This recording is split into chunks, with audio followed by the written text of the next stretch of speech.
तो राज्य चुनाव आयोग ने पंचकुला, सोनीपत, अंबाला शहर, 3 नगर निगम और रेवाड़ी नगर परिषद के चुनाव का ऐलान कर दिया है। राज्य चुनाव आयुक्त डॉक्टर दिलीप सिंह ने बताया कि 11 से लेकर 16 दिसंबर तक चुनाव लड़ने के इच्छुक उम्मीदवार अपना नामांकन पत्र दाखिल करा सकेंगे। 27 दिसंबर को मतदान होगा, 30 दिसंबर को मतगणना होगी। उन्होंने बताया कि इन क्षेत्रों में चुनाव आयोग ने आदर्श आचार संहिता तुरंत प्रभाव से लागू कर दी है। उन्होंने बताया कि 27 दिसंबर को चुनाव का समय सुबह 8 बजे से शाम 5:30 बजे तक रहेगा और 4:30 बजे के बाद कोरोना मरीज भी अपना मताधिकार का इस्तेमाल कर सकेंगे। इसके लिए चुनाव आयोग ने पुख्ता इंतजाम किए हैं। पंचकुला, सोनीपत, अंबाला शहर, 3 नगर निगम और रेवाड़ी नगर परिषद के चुनाव के लिए चुनाव आयोग ने क्या तैयारी की है, इस बारे में खास बातचीत की हमारे संवाददाता अनिल कुमार ने राज्य चुनाव आयुक्त डॉक्टर दिलीप सिंह से। चुनाव आयोग ने निकाय चुनावों का ऐलान कर दिया है। ये चुनाव कहाँ होंगे, इस समय मेरे साथ हैं राज्य चुनाव आयुक्त डॉक्टर दिलीप सिंह। इनसे जानते हैं जी। धन्यवाद।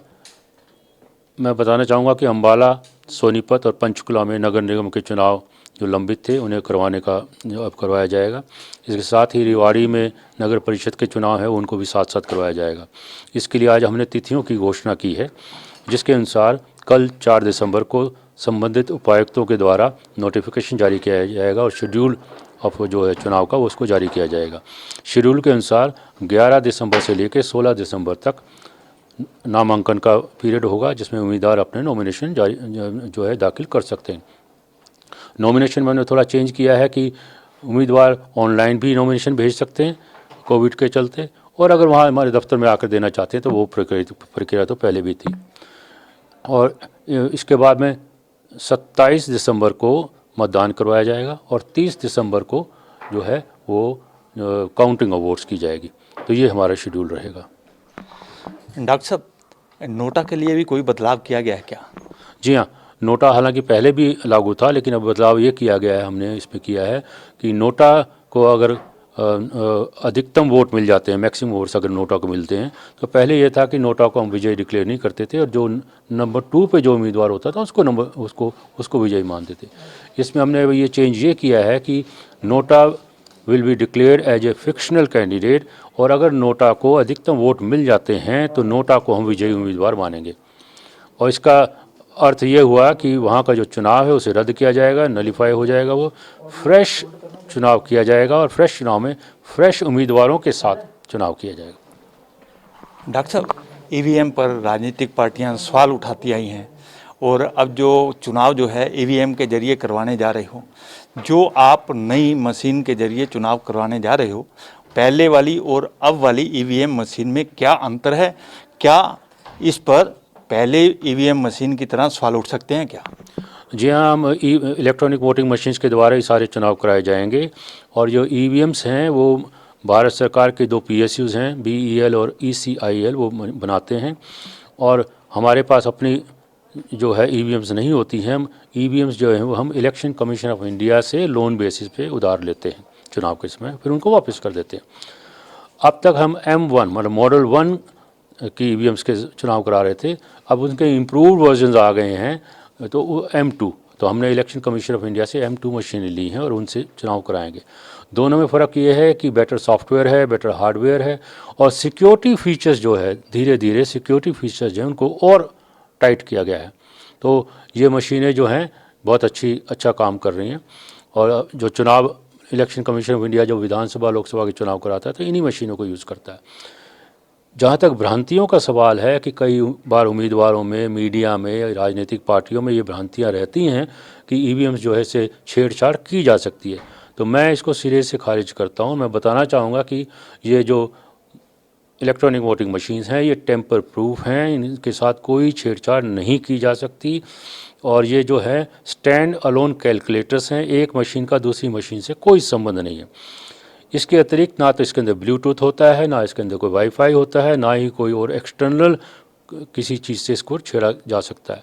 तो इनको अब यूज़ करते हुए 20 से 25 साल पूरे देश में हो गए हैं। हमने 5-6 इसमें लोकसभा के चुनाव करा दिए हैं और पता नहीं कितनी जगह पर विधानसभा के चुनाव हुए। तो मैं चाहूँगा कि हमारे जो मतदाता हैं वो अपने दिमाग में इस बात की कोई भ्रांति ना रखें। और ये मशीनें जो हैं बहुत अच्छा रिजल्ट देती हैं, जल्दी रिजल्ट देती हैं, टेम्पर प्रूफ हैं, किसी प्रकार की गलती नहीं होती है। तो इनका इन्हें अप्रिशिएट करें, इनमें कोई गड़बड़ नहीं है। डॉक्टर साहब, कोरोना महामारी को देखते हुए राज्य चुनाव आयोग ने क्या तैयारियां की हैं और क्या नीचे अधिकारियों को निर्देश दिए हैं? जी हाँ, कोरोना में हमें कई महत्वपूर्ण निर्णय लेने पड़े हैं, क्योंकि लोग एक साथ में इकट्ठे होंगे तो कोरोना के बढ़ने के चांस हैं। तो उसमें बताना चाहूँगा कि जो इलेक्शन कमीशन ऑफ इंडिया की गाइडलाइंस थी उन्हें उसे हमें अडॉप्ट किया है। उसके अनुसार जैसे पहले मैं बता दूँगा कि 1500 लोग मतदाताओं पर एक पोलिंग बूथ होता था, उसे हमने अब घटा करके 1000 कर दिया है। तो हमारे जो पोलिंग बूथ हैं उसकी संख्या बढ़ जाएगी, उससे फैसला का फ़र्क ये पड़ेगा कि सोशल डिस्टेंसेज बढ़ जाएंगी और जो है उससे कोरोना को रोकने में मदद मिलेगी।